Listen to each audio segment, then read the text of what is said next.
The cowboy boot is the totally American Wild West thing. And there's a mystique about cowboy boots that is very eternal. And there is such an attitude about cowboy boots, about who makes good cowboy boots and how they're made. You can't make a cowboy boot and not have an attitude. They're bold footwear, period.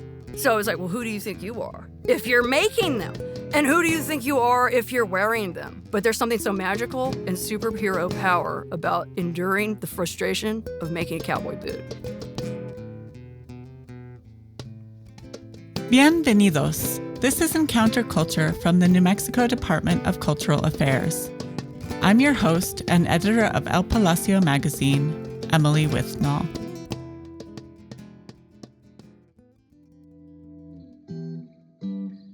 The word apprentice conjures a different time. It is a word that evokes a slower pace, a deeper attention to detail, and a devotion to teaching and learning a specific craft passed down through generations. And while it appears that apprenticeships are less common than internships, which invoke a different image and pace entirely, I was delighted to learn that New Mexico Arts has been running a Folk Arts Apprenticeship Program for decades. From weaving to blacksmithing to ceramics to drumming and much more, the program pairs an apprentice learning a specific craft with a person who is a master of that art. There have long been divisions in the art world among those who deem crafts and folk arts to be of lesser value than fine arts. There are many forces of history, economics, and culture behind these divisions that I will leave for others to hash out. But it is clear in my conversation with bootmakers Deana McGuffin and Jes Márquez that these kinds of debates miss the whole point of art, which is about the act of creating, learning, and continuing to grow your skills in the mediums of your choosing. Whether you are creating a marble sculpture or a pair of one-of-a-kind boots, the devotion to craft and expression is central. And best of all, for artists like Deana and Jes, they get to wear their creations and see their custom-made boots on the feet of clients, friends, and family members. Admittedly, I knew nothing about cowboy boots before going into this conversation. I enjoy wearing boots, and I even have a pair of fry boots in my closet, but I've never paid a lot of attention to fashion and footwear. And while sitting in the recording studio with Deana and Jes, I wanted to hide my factory-made Blundstones when I saw how gorgeous their handcrafted boots were. Truly, the audio is not enough to do their craftsmanship justice, so I urge listeners to check out the images and click on the links in the show notes to see some of Jes's creations. This episode of Encounter Culture is dynamic, riveting, and chock full of fascinating details about bootmaking and what it takes to devote yourself to your passion. Welcome to Encounter Culture. Thank you both so much for being here with me. To start us off, can you both introduce yourselves and what you do, where you're from? My name is Deana McGuffin. I was born and raised in Portales, New Mexico. I'm a lifelong New Mexican. I am a third-generation New Mexico bootmaker. My grandfather opened his first boot shop in Carrizozo, New Mexico in 1917.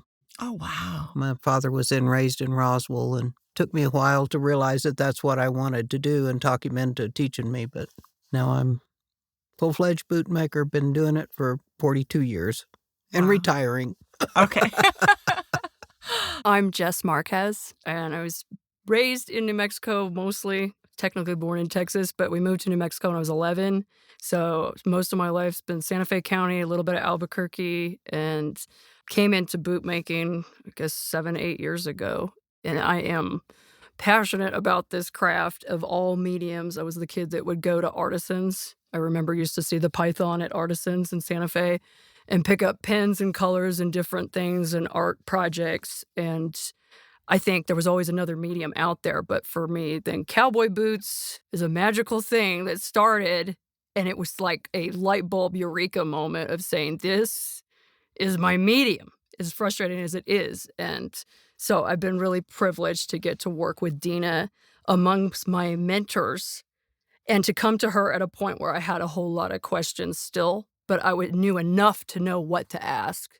And we came together because my husband said, you should go talk to Deana at some point. And I said, when I'm ready, I will talk to Deana. I'm not sure if I'm ready, but he's always a good manager that way. So like, thank you, lovely husband, for bringing us together for that. And it started a great friendship too. Yeah. So you were both a part of the apprenticeship program. So I would love to hear a little bit from both of you about what the New Mexico Folk Arts Apprenticeship Program is and how did you each learn about it and get involved and paired up through that program? Well, I've opened my first shop in Clovis, New Mexico in 1985, and I was approached somewhere probably 88, 89 by someone from the New Mexico Arts Division, and they told me about this Master Artisan Apprenticeship Program and wanted to know if I'd be interested in doing that. Of course, you have to find your own person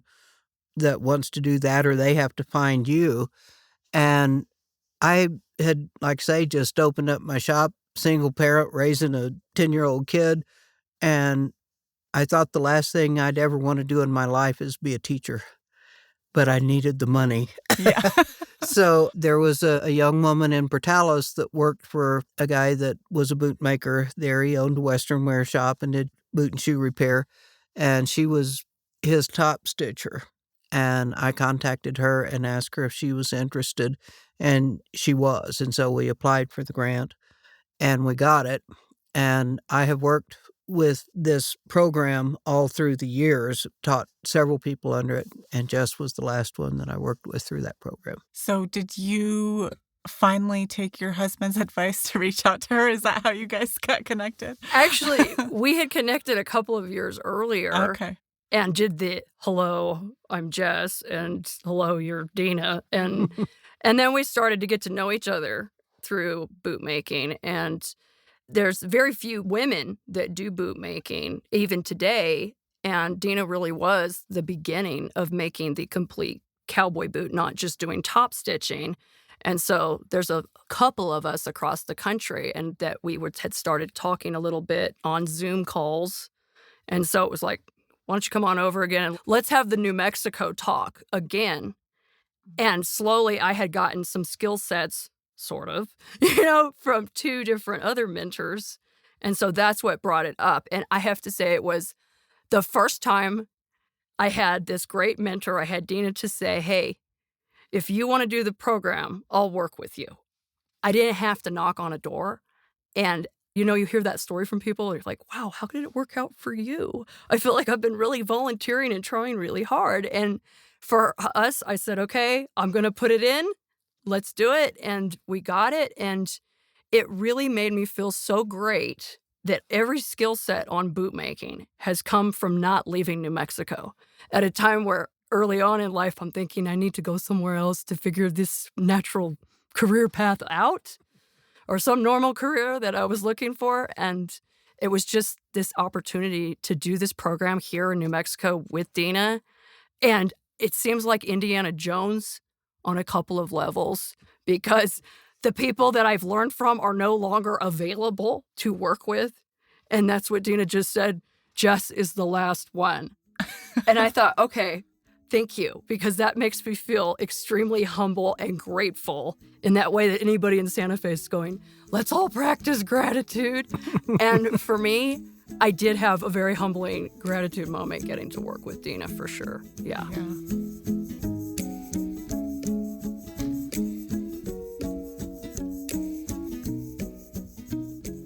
Can you tell us about the Zozobra boots? The Zozobra boots are my first Cuban heel. And I built those with Deana, and we went through as part of the grant project. It was one of the pairs I wanted to do with her because it was 100 years. And it's crazy unique. And I really like making boots about New Mexico. So I don't do oil derricks. I won't do... And longhorn cows. That's the only thing. I won't ever make an oil derrick boot. I don't know how much money you'd have to pay me to make a couple of boot themes that I might not touch. But almost anything else, if it hasn't been done, and I had never seen it before. And I thought it'd be cool, and that would be a great opportunity to work with Deana. And the cool thing was she said she was going to watch me last the Zozobra boots because I had them ready to last when I got down to her. And she says, I'm not going to say anything. I'm just going to sit here and you're going to show me how you last a boot because I do it a little differently. But except I'm going to say this about doing this. So I really liked that was such a community aspect to doing the grant program, was doing the Zozobra boots, getting to work with Deana on a pair that was like done half of it, and then do all these other parts with her and build upon that. So I was like, it's only Zozobra 100, and it happens to be the year that I got to do this. And it was a New Mexico boot, so we had to do it. Yeah. And I also, because of all of this, I had an opportunity to share a pair of my boots I made for my mother-in-law, the Santa Fe Opera, because my mother-in-law had gone. She went to the Santa Fe Opera every summer, and she passed. And I just got this email about a couple weeks ago about this pair of boots. And so those are going to be coming up in the summer on a display. They're going to be part of the Art in Public Places project in the summer, sometime in June 2025. Through New Mexico Arts? Yeah. Oh, okay, cool. So I'm really thankful to be a part of this area and this community and to have learned everything in New Mexico without leaving the state. So I'm in it to win it, and I know Deana will be watching.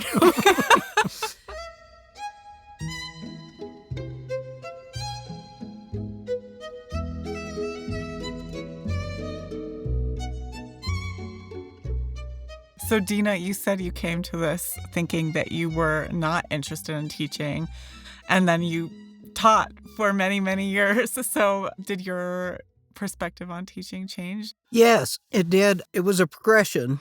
But of course, see, when I grew up, the only thing that women could be was housewives and mothers or teachers or nurses or maybe a secretary.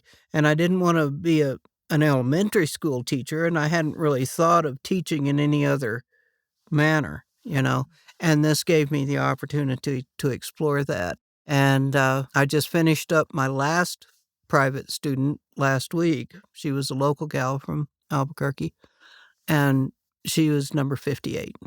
Who taught you how to boot make? It was my father. Okay. Yeah. I'd been trying for about a year to talk him into teaching me to make boots, and he kept giving me all kinds of excuses that I didn't have enough upper body strength. And I thought, I've been branding cattle and painting houses and all kinds of stuff and carting around 5-gallon cans of paint.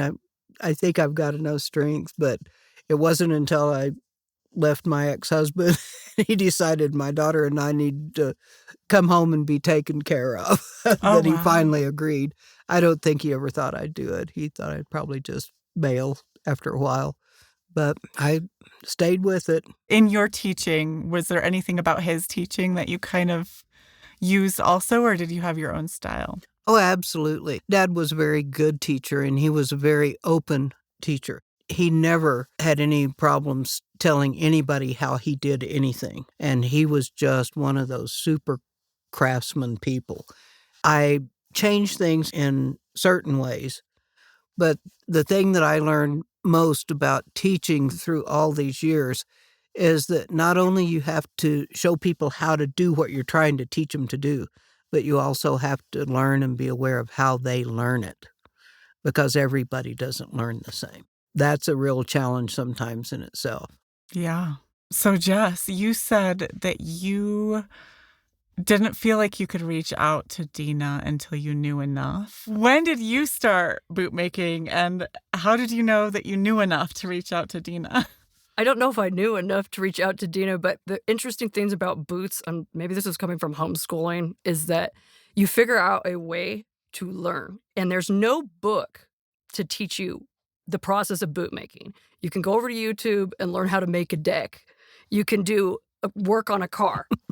Other people can help you with those machines. But bootmaking is so intricate, so specific about the room for error. And some of these things that become a feel. Well, that's really a feel thing, and Deana would say that to me. So starting with the shoemaking kind of people, it was very informal. There was no official lesson. There was no, hey, Jes, how's it going? Well, go home and work on that. It was no specific accomplishment other than that it was a personal drive.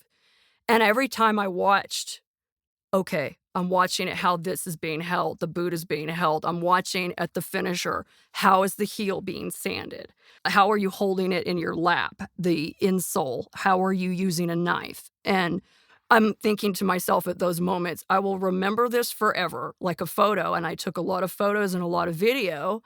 And I went home and spent a lot of time crying and a lot of time trying and a lot of time saying, I quit. I'm never doing this again while I'm doing it. I got one machine, the vintage 1940s Singer that my mentor had sold me.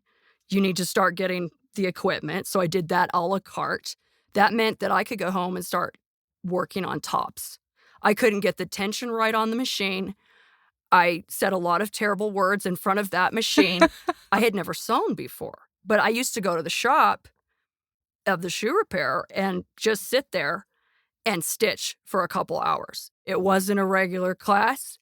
And so it was just osmosis. And then somebody else had said this too about bootmaking. You will learn through osmosis because everybody that learns bootmaking will learn from a unique one-to-one path. They will never learn it in the way that everybody else learned it.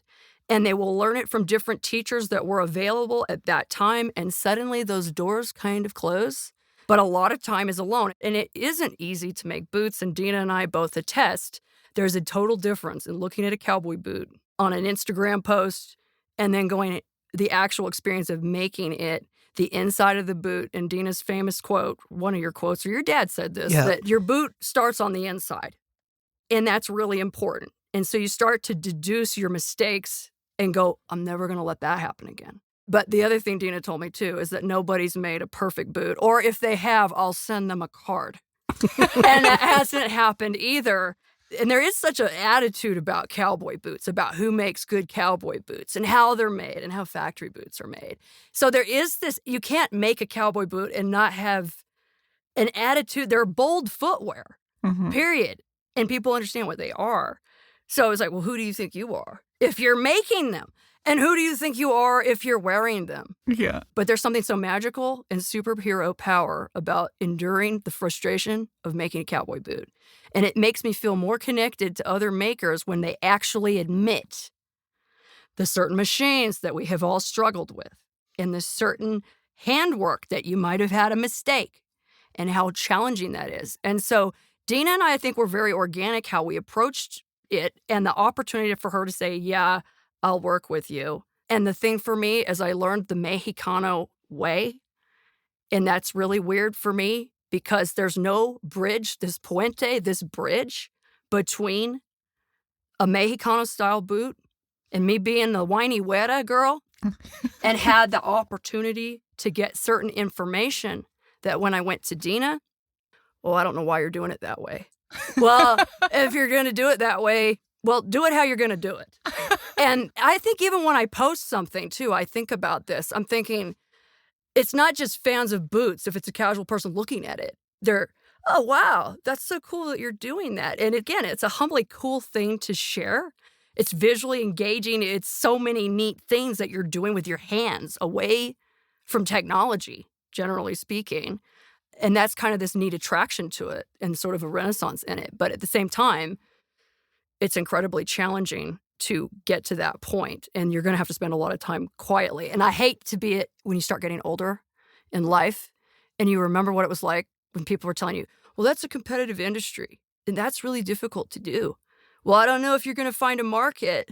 Well, good luck. Well, do you even know if you figured this out? And for me, bootmaking is like, I'll probably die at one of the machines. I don't know. I'm in it, okay? I was very impressed when I really started to get to know Jes because she'd already made, 20 pairs of boots or so? Something like that. Before we ever started working together. And she figured out how to make a one-piece wraparound top, and I've never made one of those. I've never even figured out how to do that. She's an incredible pattern maker. And I thought, well, if she can do that, she can learn to take what she knows and what she sees, and with what I can teach her, she'll be an incredible bootmaker.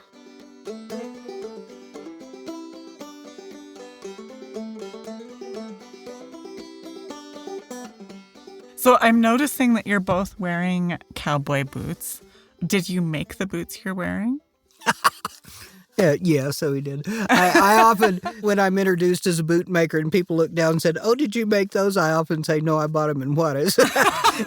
Just because, what do you mean did I make these boots? I don't know anything about cowboy boots, so I'm going to be upfront about that. So I'm very curious about the styles. Both of you are throwing out these terms that I have no idea what they mean. Can you talk a little bit about the boots you're each wearing? This is the traditional boot with the seam on the inside and the outside here. Okay. The side pipe. So I can see your boots, but listeners will not be able to. Would you be willing to describe the boots that you're wearing? Well, these are probably some of the most plain Jane pair I have. It's the last pair I made for myself. It won't be the last pair, but it's the last one that I've made to date. They're a brown rough out leather on the bottom and a hunter green top with the brown piping, and they're just a plain stitch top.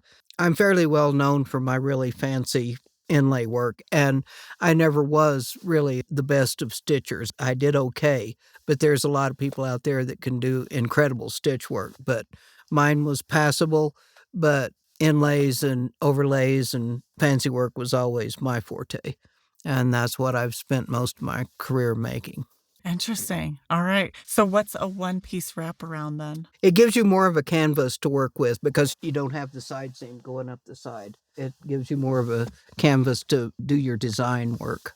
I see. But they're extremely hard to fit, I think, where your foot slips into the boot. Yeah. Well, the process of assembling the boot is a little bit different. Inside a cowboy boot heel is something called the counter, and it's a stiff piece of rectangular leather that lines the inside of the boot and kind of gives it that stability right there. Yeah, on the back of the heel there. And so that gets stitched in differently when you do a top like this. But I think one of the most important things, too, about making boots and how they look on the inside is your seams, how sanded. And I think one of the things I got, this is a nerdy element to boot making, but it's important, was the sanding of the counters, these pieces of cardboard. So they should taper a little bit before you sew them in, because if they're not, you'll actually have a little bit of a seam so that somebody's ankle could feel that. So when you're fitting somebody's foot, this goes into your craftsmanship, that you're experienced enough to know not to do that, that you've sanded that down. And again, it's kind of a feel.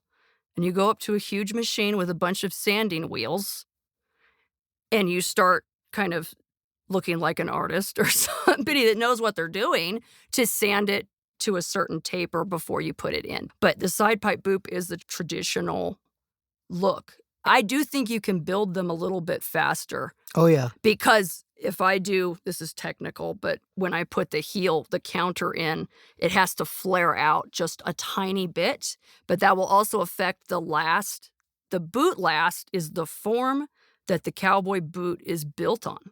The traditional boot lasts were made out of wood, and Deana, you're pretty solid on using wooden lasts. But then around, I don't know, what year was it, 60s or 70s, these hard plastic boot lasts started being made. And that's how all boots are made. Whether they're factory or handmade, you'll use a boot form and shape that to the person's foot. But how high the instep is, because a boot does not have laces, this is where fitting people gets really gnarly.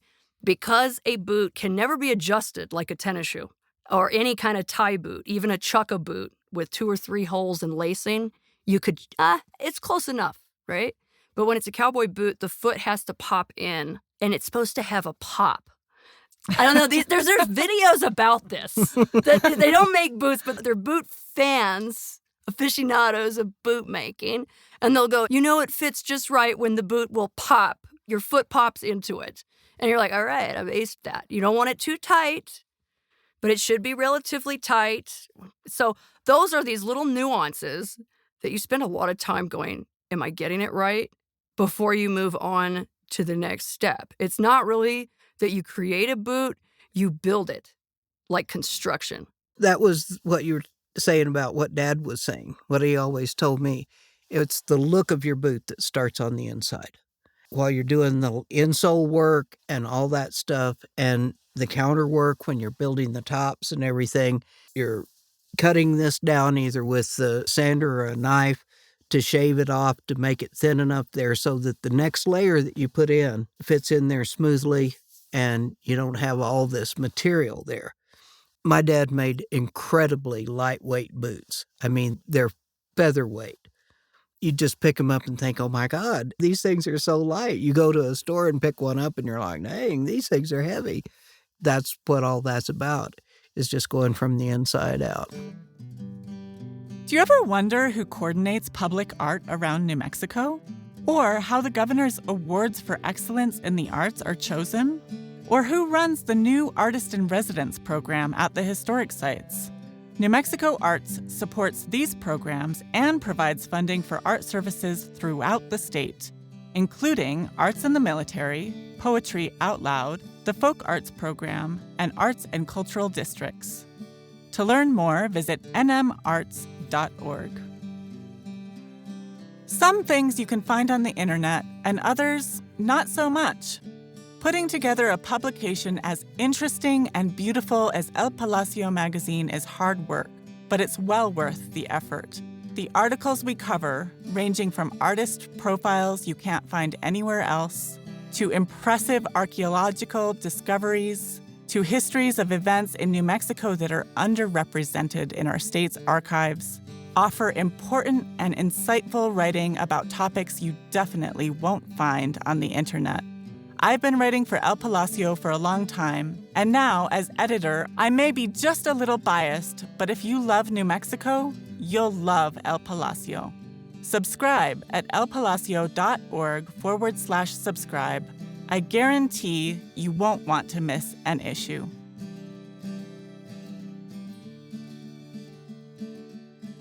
So, Jess, your boots have dinosaurs and palm trees on them. So these have, blanking his name now, the guy in Jurassic Park, and he goes, clever girl, and he realizes he's being hunted by the raptors and that they're about to get him. Muldoon. Okay. 1993. Okay. Yeah. I rode the Jurassic Park ride at Universal Studios like the week after that ride opened. You go on a little boat up to the top and all the dinosaurs, animatronics. I was all into animatronic dinosaurs and probably still am. And I just remember that. And I thought, the clever girl. Okay. So it's a tall, I think these are about 14 inches. And they have, I think, a 2-inch scallop, which is at the top of the boot shaft. Whether it's a stovepipe, it would be flat all the way around. Or it can have a scallop. This one is a basic 2-inch scallop. I did change the tongue shape, which is where the vamp attaches to the boot. And it is kind of like a round point toe. They are the Jurassic Park boot that we just had this idea, and I wanted to teach myself this type of top, and I needed a boot to practice on. And come on, everybody still loves dinosaurs. And so it was just a fun boot. Yeah, these, if you wear these out, it's different than when you're toned down. You have your everyday boot. Uh-huh. You're just wearing a cool pair of boots, and it's always fun to say, hey, I made those. Yeah. And then there's like the statement jewelry that it's a statement piece of jewelry. And so statement boots, it's really interesting. I was dropping a friend off at the airport and I was wearing one of the fancy pairs. And my husband's like, look, they're coming over. And like, no, oh, hi. And it's a really neat way to connect with people because you work by yourself a lot and you're frustrated by yourself a lot. And then you go out and you connect with a client or you're wearing a pair and you go out and suddenly you're talking to people. And so I always thought my icebreaker was dogs, talking to people about their dogs. And now it's, you go out in the boots, somebody will come talk to you. And it's a real interesting way of making friends. Oh, back in the leaner years, every now and again, when I didn't have any work, I'd put my fanciest pair of boots on and come up to Santa Fe and walk around the plaza and hand out cards. Same thing in Old Town in Albuquerque, and drum up a little business. And you have to think about that, this time of not having this internet, of how we've been able to connect as makers. Because you were talking about the catalogs too, the supply catalogs, how you knew. other makers existed. And sometimes they weren't really that far away. Mm-hmm. But you didn't have that instantaneous, oh, I'll just send them a message. Mm-hmm. Yeah.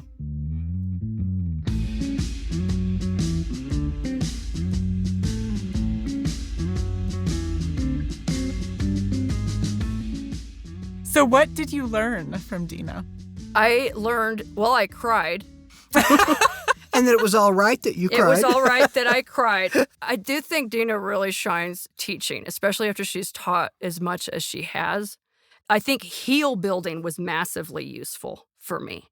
The way that Deana builds a top, there's a couple different things that you do on your top patterning. The little fringe, she cuts this little fringe at the back. I learned also to consider my materials a little differently too, because I came to Deana after a bootmaker named Jimmy Ayers passed in the last couple years. His widow was ready to divest of everything. And you knew Jimmy. Yep. Everybody knew of Jimmy in the boot world because he was kind of a hoarder on 300 acres in Estancia. And he had picked up supplies since the 80s. He said when I met him, I've got 15,000 pairs of boot lasts out here. And then he's like, every once in a while, we go out into the yard, we grab up an armful, and bring them inside. And they had been sunbaked since Deana's life in the 90s. Yeah, I saw him in the 90s. So I had gotten a whole lot of supplies, and, you got to filter through them. You can't say no. I had to say yes. It's Saturday. Hey, do you guys want to come back out and pick up another load of stuff? And it was like, yes. We will be out there this morning. Okay. And we would grab more supplies. I had a couple interesting things from Jimmy that I should have probably not used, but I used them on a pair of boots for me. One of them was the welt. There's this little thin piece of leather that goes around the boot, and it's hand-stitched on the inside. And it's one of the challenging parts of making boots. And it will lead to how well the rest of the process is going to go. It's critical. It's time-consuming. It's strength in the hands. It's a feel thing, the way you pierce holes in the leather, not too deep, not too shallow. And it's the part that kind of goes, maybe I don't really want to do this. So I did it on a pair of boots to work with Deana through her pattern style. Let's just say it didn't work well when it got to Big Bertha, the soul stitcher. Mm-hmm. And that led to tears and doing it again. And I'm quitting again. But I don't ever mean that. I just mean it as a personal release to say that. But the curved needle stitcher, it's 600 pounds. Wow. It's basically a sewing machine on steroids. It's the most intimidating, miserable thing that ever was born into existence. Big Bertha is an intimidating machine. It took me a year of running her when I was working with my dad before my heart quit beating hard every time I turned her on. It's something that you look at and you know you're going to have to face it again, no matter what. But I feel there's at least one other bootmaker that I have connected with. He was just man enough to tell me that that was his nemesis, that he had struggled with it. Yep. And I have to say that felt like such a quality community experience to know that I wasn't alone. Because otherwise it's like, hey, I'm all kicking it out here and I'm making boots. And it's something that is inherently part of cowboy boots. And so you're like, okay, knowing that machine, looking at Big Bertha, getting to sit with Big Bertha alone. And then Deana's like, I won't watch you. It was just, those were my terrorizing moments but that's what helped bring me up a little bit. That and doing the half sole repair, because I had never done that before. It's classical repair work to be able. And Deana did say, what do you say? You do the best half soling. At least in the state, if not the country. I think, okay. And that was true. Because this is the interesting thing about bootmakers is they'll look at other bootmakers' work and they're seeing your flaws. Since you said you didn't know much, Emily, about boots, if you're looking at these, you can just go, wow, those are great. Exactly. You show these to somebody else in boots. They might go, I see you did that a little bit.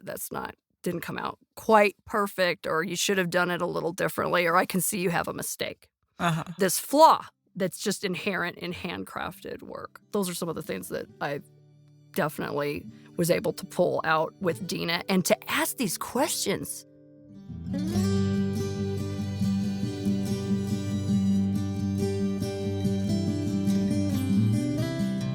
So on average, how long does it take to make a pair of boots? Generally, it takes around 40 hours of hands-on working time to make a plain Jane pair of boots. My signature pair of boots, my Day of the Dead boots, I have over 100 hours just in the inlay work before I started putting them together. So, I mean, you can put as much time into it as you want, but typically speaking, somewhere between 30 and 40 hours of hands-on working time. I think the Piece by fastest I piece. ever made a pair of boots was 6 days. And that's not a fun way of making boots. No. You don't want to burn out and then hit some aspect of doing the process and not be on. Because I always said this, you couldn't do like a Jackson Pollock thing when you approach boot making. You can't just go, I'm just going to go out there and sling paint. I'm not really present right now, but I'll just kind of proceed. You need to be clear and ready to proceed in the steps to make them. Yeah, because sometimes you sit down at that stitcher and you start stitching and you're going, oh man, I'm not even on today. And you feel it, you know it.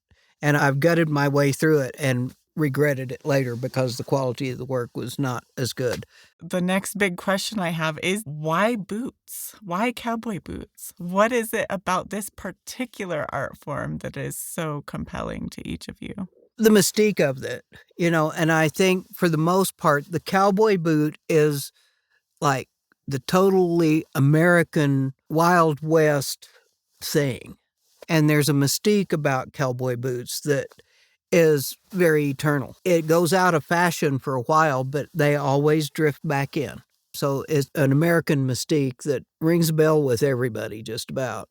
But you were drawn into it because of your family, or did you have your own interest also? Well, actually, I wasn't really very interested in it, but my ex-husband's sister-in-law got on to me one time and said, here you have this person that really has this beautiful craft, and you're not learning that. What's the matter with you?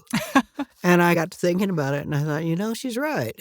He tried to teach me leather crafting when I was a kid, but I just didn't have the patience for it. By the time I was ready to learn, I was in my 30s, and I knew more about what I didn't want to do than what I wanted to do. And I thought I was at the time that I had the patience to do it. What about you? What launched you into cowboy boots? I think it was reclaiming Santa Fe a little bit. It hit me one day. My mother-in-law had a book on cowboy boots, and I was looking at it. I thought, I'm going to do that when I have time. And she kind of propelled me to go ask, I know somebody, okay, I'm going to try and get into that door. And I thought, if I can get through one, okay, if I can get through two.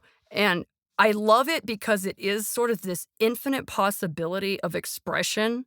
I never saw myself as part of the fashion world. And I thought it was such a compelling way. It's low tech. And everybody understands, like you said, Deana, this mystique of the cowboy boot. And I know what I want to do with it. My thing was I came to it, I'm going to make 100 pairs of cowboy boots. I'm still on that track right now. If anybody joins me, I feel like I had tried so many things like nonprofit world, doing things for myself. This like I'm self-employed, trying so hard with all these other avenues of life. And I think when I came into the cowboy boot world, I'm just here for me. And I'm going to make this happen. And so I was like, I'm going to make 100 pairs of cowboy boots that are never seen before. And if anybody shows up, great. And if they don't, I'll just wear them out myself. I don't know. I'm not saying completely went through. We've all gone through these times in life where it's almost a strange therapy too. And I think Deana and I have talked about that people that came in to learn from her, there's something inherently comforting. I don't want to sound like a Santa Fe New Ager or something, but it's comforting that you could learn this and you spend a lot of time concentrating on it. So in a way, I like the hyper focus of it. I like that it's the same process every time, but every pair is going to be a unique experience. And do you think that you will mentor someone? Yes, you teach bootmaking to another bootmaker. You have to mentor somebody. You don't have to, but because somebody took the time to mentor you at one time or another, yes, you should offer the knowledge because cowboy boot knowledge, the making of it is an oral tradition and it truly is passed one-on-one to the next generation or the next person interested in learning. It's an art and a trade, and you really need somebody there with you. And I think the greatest thing about this program was that it gave me the opportunity to work one-on-one. There were no interruptions. There was no other customers walking in. It was just Deana and me to go, wait, it's quiet. I could concentrate and actually remember and ask questions as we went along. And that gave me a lot of time to hone those things. So yeah, I'm so thankful for what I have had shared with me that yes, it continues in this tradition. That's why we're lucky, though, because New Mexico has so much of that with all kinds of different folk arts, what people refer to as folk art. And I think that all these programs are terribly important now more than ever, because all these people that come away from college with these huge debts and no jobs out there, more entrepreneurs, you're having to create more of our own work. So I think it's very important that these programs remain in place for all these younger people coming up now. With many master bootmakers retiring and dying, is this a dying art form? No, it's not. In fact, I think there's more people interested in it now than ever before. When I began, I started my apprenticeship with my dad in 1982. It was kind of a dying art. There weren't too many of us younger people coming into it. And myself and another woman from California were the first women to really come into it that did the whole thing. You know, typically women did top stitching and stuff. And I'm sure there were some out there that did the whole thing. We just never knew about it. No, I've seen it really, within the last decade anyway, is really, really picked up. There's a lot more interested in handmade footwear of all kinds, not just boots, but shoes and tennis shoes and all kinds of things. No, I think there's a healthy resurgence, and I'm happy to see it. Glad I've been a part of it. I do feel like that's why we're here today, too, is I was really happy to be a part of this podcast because there is not that much documented when the bootmaker dies, and they are master bootmakers, and that knowledge dies when that person is gone. So, yeah, it's really important knowledge to share, and there are a few of us that will continue. Well, and I've turned down 2 people this week saying, I'm sorry, I'm retired. And if I were to open my email, which I don't very often, as you all probably know, there'd probably be 5 or 6 more inquiries on there. I get probably 5 a week. So, I mean, there's a lot of people out there that still want to learn. Cowboy boots are kind of like the Cadillac leather good. And so I think that's what really adds this extra layer of dedication because you're not going to do every leather craft. When you do cowboy boots, it's incredibly consuming. Yeah. And so to say you want to pursue, like Deana's got this cool leather vest on, and you want to make something like that, but then what happens is you start getting a backlog. People now that inquire about my boots, I send them to you. Because, and that's why I'm getting more of a backlog. Yeah. Yep. And I already had a couple people. And I just want to sit in a padded room like this and make boots. And I want somebody to bring me enchiladas. And I'll be the happiest person in the whole world. And finish all these things about writing about boots, too, that I want to keep going with. Deana, what are you looking forward to in retirement? Winning the lottery.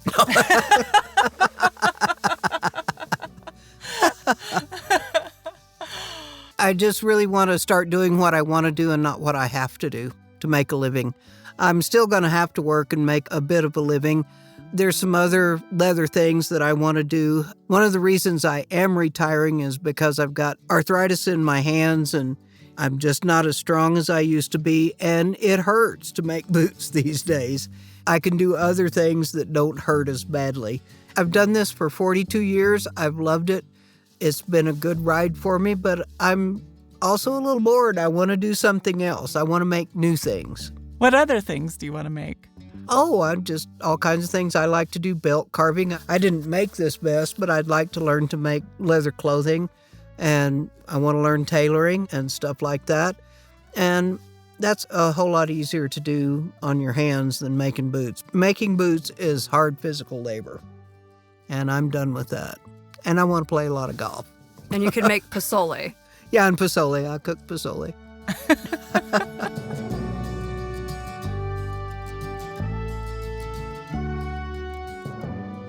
To learn more about the New Mexico Arts Folk Arts Apprenticeship Program, visit nmarts.org, where you can read about artists who have participated in the program and where you can access the application if you have a craft you want to teach or learn. And while Deana is embracing retirement, you can find Jes's work on Instagram, where her handle is Bootmaker New Mexico. We'll provide links in the show notes. Thanks for listening.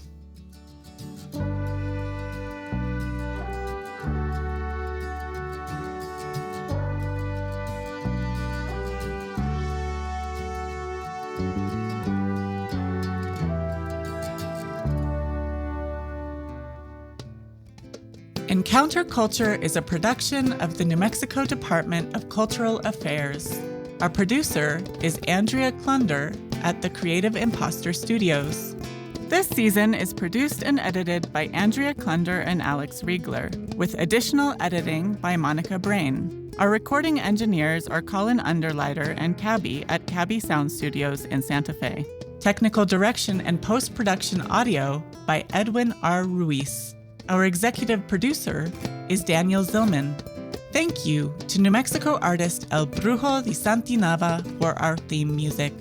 For a full transcript and show notes, visit podcast.nmculture.org or click the link in the episode description in your listening app. I'm your host, Emily Withnall.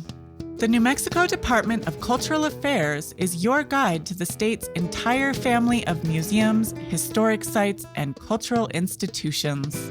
From native treasures to space exploration, world-class folk art to ancient dinosaurs, our favorite way to fully explore is with the New Mexico CulturePass. To see everywhere CulturePass is accepted and reserve yours today, visit nmculture.org/visit/CulturePass. And if you love New Mexico, you'll love El Palacio magazine.